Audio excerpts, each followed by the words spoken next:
Apa? Setiap saya mau istirahat, ada perkara baru, honornya 2 miliar. Ada perkara ini, honornya 3 miliar. Akhirnya nggak jadi pensiun.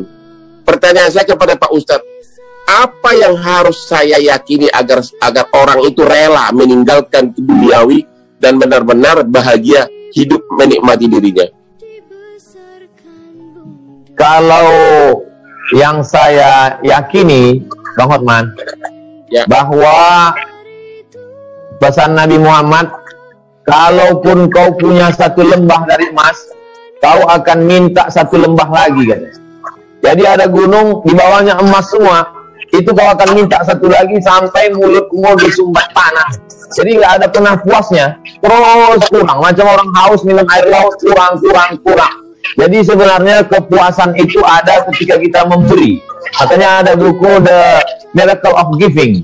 Jadi ketika dia memberi, dan saya lihat itu ada pada Bang Hotman, ketika Abang memberi beras, memberi sembako, saya kira Abang sudah menikmati itu. Jadi ketika memberi itu diperbanyak, orang akan menemukan kebahagiaan yang tidak semu.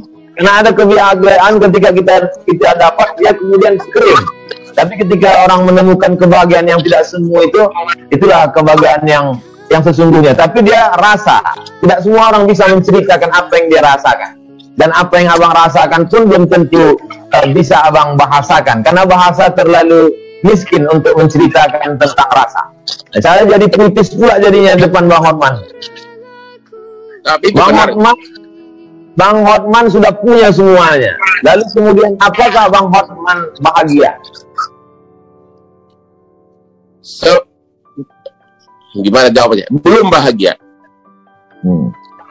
Karena itu tadi, mau pensiun ragu-ragu, mau pensiun ragu-ragu. Begitu mulai kerja lagi, pusing lagi pemikiran, ikut lagi terjun kepada masalah, sehingga never ending story. Itulah yang mengatanya, bagaimana meng-cut off, ya udah that's enough. Tapi susah, anak saya 3, semuanya pengacara muda. Saya perlu bimbing juga, karena pengacara itu tanpa jam terbang, tanpa benar-benar bekerja nanganin kasus, susah menjadi ahli. Orang boleh bergelar profesor doktor, tapi belum tentu bisa bikin surat kuasa, belum tentu bikin surat gugatan.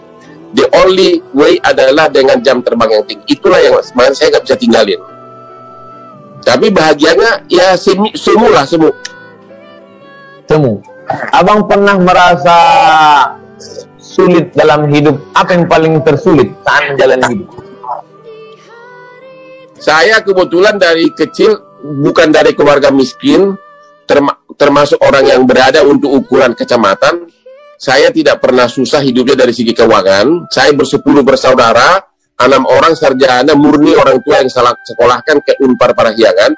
Yang tersulit saya alami adalah ya hampir pernah mau bunuh diri waktu saya dari kantor pengacara internasional Andan Buyung oleh Profesor Subekti waktu itu yang menulis KUH Perdata. Saya diminta masuk ke Bank Indonesia, pindah ke Bank Indonesia. Gubernur Bank Indonesia yang sekarang adalah satu angkatan sama saya. Tapi pada saat itu saya melihat saya tidak punya masa depan di sana. Nggak bisa kaya Pak di sana. Itu antara lain yang saya lihat waktu itu. Kedua, saya sarjana hukum, disuruh belajar hitung dagang, disuruh belajar neraca, memang namanya bank kan. Disitulah saya menjadi pesimis, karena terus-terusan stres hari demi hari, akhirnya hampir waktu itu minum baygon.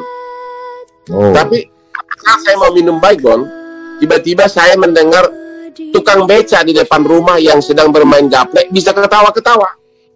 Di situ saya sadar, tukang beca bisa ketawa-ketawa, sedangkan saya pegawai Bank Indonesia sarjana hukum tidak mau bunuh diri. Sejak itulah tekad bahwa I have to do it. Saya harus pilih pekerjaan yang saya suka, and I will do it the maximum way, dan berhasil. Di tengah keberhasilan Abang melewati masa-masa sulit segala macam, apa yang belum tercapai? Yang belum sebenarnya, pertama saya tidak pernah tertarik jadi pegawai negeri, tidak pernah tertarik jadi DPR, tidak pernah tertarik jadi menteri. Jadi sebenarnya saya sudah hampir tercapai semuanya. Sekarang yang belum tercapai adalah bagaimana 3 anak saya jadi pengacara benar-benar berkualitas. Yang kedua, agar saya bisa pindah ke Bali dengan tenang, bisa tiap jalan pagi melihat berbagai pemandangan wanita cantik sambil olahraga, ya kayak begitulah. Mau hidup tenang di Bali, hanya itu tujuan saya terakhir. Tidak mau jadi pejabat dan tidak tertarik. Mau menikmati hidup. Benar, menikmati akhir hidup. Hidup tidak bisa ditambah, Bang Hotman, tapi kita bisa membuat hidup lebih berkualitas.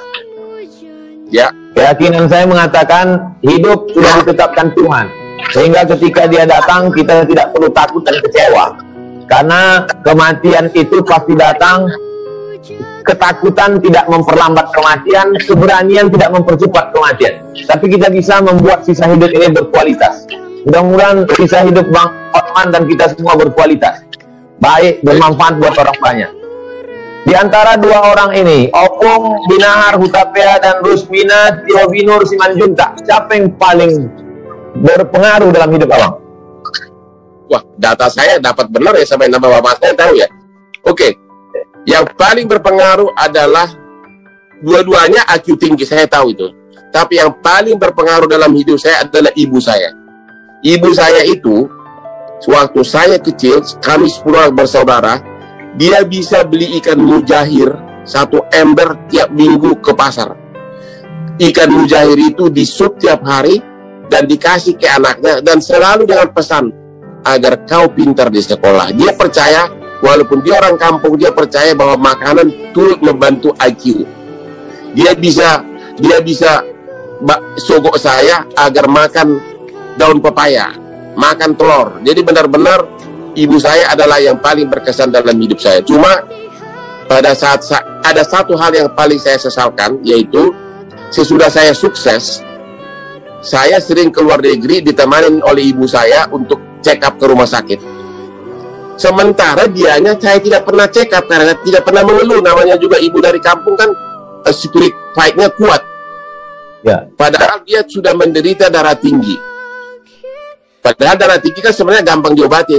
Akhirnya apa? Tiba-tiba jatuh di kamar mandi, pecah pembuluh darah. Itulah penyesalan yang saya tidak bisa maafkan diriku.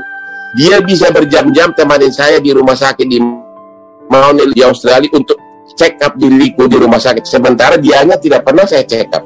Itu aja penyesalannya, Pak Ustadz. Ini sudah mendekati jam 10, Bang Hotman. Saya takut kalau lewat nanti dihitung per detik. Jadi Pak Ustadz, ada di ujung penghujung acara ini ada syair yang mau saya bacakan. Ya. Saya mau melantunkan tapi takut suara saya putus-putus. Jadi saya bacakan aja. Ya. Molo adung nasalah manang na urang pambani haki. Saya anju mau. Mana tahu selama acara ini ada kata-kata tidak berkenan, cara menjawabnya tidak hormat, tidak sopan. Mudah-mudahan kita tidak tersinggung dan tidak merusak perasaan. Jawaban saya sama dengan bahasa Batak lagi. Dang adong nasalah. Dang adong nasalah, dak pola perlu anjun, karena tidak ada yang salah, tidak ada yang perlu dimaafkan gitu loh. Itu artinya itu. Ada yang mau Bang Hotman klarifikasi, karena banyak sekali thumbnail yang ingin Abang klarifikasi pada momen ini. Silakan. Ya, sebenarnya sih banyak titipan pesan kepada saya menanyakan inilah, tapi karena saya lihat berbau terkait dengan agama, saya tidak mau membahasnya di sini. Mungkin ada banyak pesan ke saya. Tolong tanyakan kepada Ustadz atas ucapan-ucapannya masa lalu yang seolah-olah menyindir agama lain. Tapi kan Pak Ustadz tadi udah jawab. Ya itu aja klarifikasi. Ya. Saya ucapkan banyak terima kasih kepada Bang Hotman. Salam untuk Ibu Agustian Marbun. Ya, salam, dengar kok. Sukses selalu. Mudah-mudahan kita bisa ketemu di lain kesempatan. Kalau datang ke Pekanbaru, jangan lupa kontak-kontak. Ketemu insya Allah. Terima kasih Pak Ustadz, Sobat. Terima kasih. Sampai ketemu. Ya. Nanti saya datang ke Pekanbaru, akan saya cari langsung Pak Sobat. Ya. Amin. Oke, saya Terima kasih banyak. Terima kasih.